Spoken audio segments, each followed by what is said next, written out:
একটা গভীর জঙ্গলে এক সিংহ থাকত। ও রোজ শিকার করতে বেরোতো, আর একটা নয়, দুটো নয়, ও জঙ্গলের প্রচুর প্রাণীকে হত্যা করত। জঙ্গলে প্রাণীরা ভয় পেতে লাগলো যে সিংহ যদি রোজ এইভাবেই শিকার করতে থাকে তাহলে কিছুদিন পরে জঙ্গলে আর কোনো প্রাণীই থাকবে না।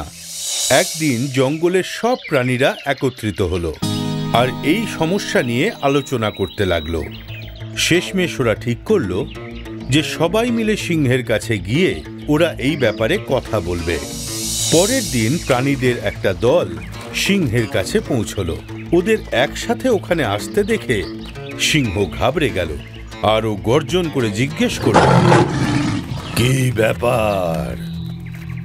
তোমরা সবাই এখানে কিসের জন্য এসেছো? মহারাজ, আমরা আপনার কাছে একটা নিবেদন নিয়ে এসেছি। আপনি যখন শিকার করতে বেরোন তখন আপনি অনেক জন্তু জানোয়ারকে মেরে ফেলেন, এদিকে আপনি সব খেতেও পারেন না। তাই আমাদের একটা বিনতি, আপনি বরং আপনার ঘরেই থাকেন। আমরা প্রতিদিন স্বয়ং আপনার খাবার জন্য একটা জন্তু পাঠিয়ে দেব। সিংহ ভাবল যে ওদের কথায় সত্যতা আছে। ও কিছুটা ভাবল আর তারপর বলল, ভালো কথা, আমি তোমাদের অনুরোধ অবশ্যই রাখব, কিন্তু মনে রেখো, যদি কোনো দিন তোমরা আমার খাবার জন্যে পর্যাপ্ত খাবার যদি না পাঠাও তাহলে আমার যতগুলো প্রাণী ইচ্ছে হবে মেরে ফেলবো।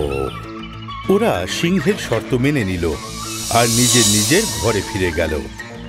ওই দিনের পরে প্রতিদিন সিংহের খাবারের জন্যে একটা করে প্রাণী ওরা পাঠাতে লাগলো। এর জন্যে জঙ্গলে থাকা সব প্রজাতির প্রাণীদের মধ্যে একজন একজন করে রোজ বাছা হতো। কিছুদিন পরে ছোট্ট খরগোশের পালা এলো। খরগোশটা ছোট ছিল বটে, কিন্তু ওর বুদ্ধি ছিল মারাত্মক। ও ভাবল, সিংহের খাদ্য হয়ে কোনো লাভ নেই, নিজের প্রাণ বাঁচানোর জন্যে অবশ্যই কোনো উপায় ভাবতে হবে। আর হয়তো এরকমও কোনো উপায় ভাবা যেতে পারে যাতে এই নিয়ম থেকে জঙ্গলের সব প্রাণীরা সারা জীবনের মতো নিস্তার পায়। শেষমেশ ও একটা উপায় বার করেই ফেলল। ছোট্ট খরগোশ ধীরে ধীরে সিংহের ঘরের দিকে এগিয়ে চলল। যখন ও সিংহের কাছে পৌঁছল তখন খুব দেরি হয়ে গেছিল। খিদের চোটে সিংহ একেবারে অস্থির হয়ে উঠেছিল। যখন ও ওই ছোট্ট খরগোশটাকে ওর দিকে আসতে দেখল তখন ও রাগে চেঁচিয়ে উঠল আর গর্জন করে বলল, তোমায় কে পাঠিয়েছে? একেই তো তুমি এত ছোট, তার মধ্যে আবার দেরি করে এসেছো। যে নির্বোধগুলো তোমাকে পাঠিয়েছে তাদের আমি দেখে নেব, ছাড়ব না।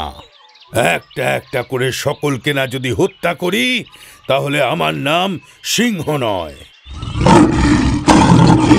ছোট্ট খরগোশ বিনয়ের সাথে মাথা নিচু করে বলল, মহারাজ, যদি কৃপা করে আপনি আমাদের কথাটা শোনেন তাহলে আমায় আর অন্য জন্তু জানোয়ারদের দোষ দেবেন না।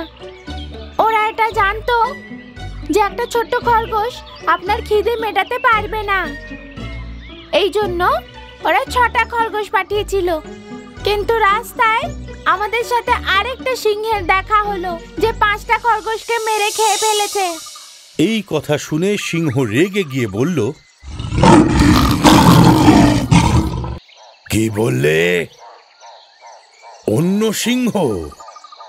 ওটাকে? তুমি ওকে কোথায় দেখেছো? মহারাজ, সিংহটা খুব বড়, ও তো আমাকেও মেরে খেতে যাচ্ছিল। কিন্তু আমি ওকে বললাম আমরা সকলে আমাদের মহারাজের ভোজনের জন্য যাচ্ছিলাম, কিন্তু আপনি তো ওনার সব খাবার খেয়ে ফেলেছেন।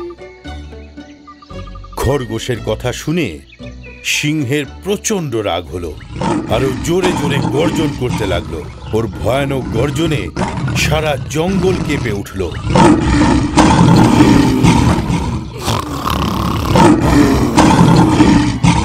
আমাকে এক্ষুনি ওই মূর্খটা কোথায় থাকে বলো।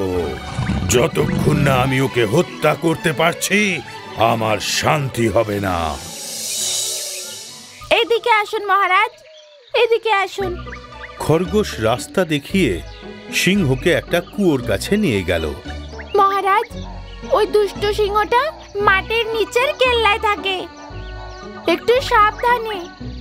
কেল্লায় লুকিয়ে থাকা শত্রু খুব ভয়ঙ্কর হয়। ওকে আমি সামলে নেব।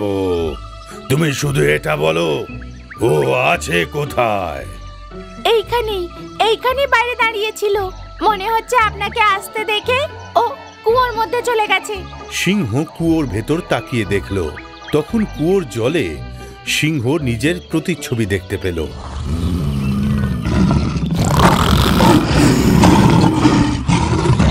কুয়োর ভেতর থেকে আসা ওর নিজের গর্জনের আওয়াজ শুনেই ও ভাবল যে সামনে ওই আরেকটা সিংহ গর্জন করছে।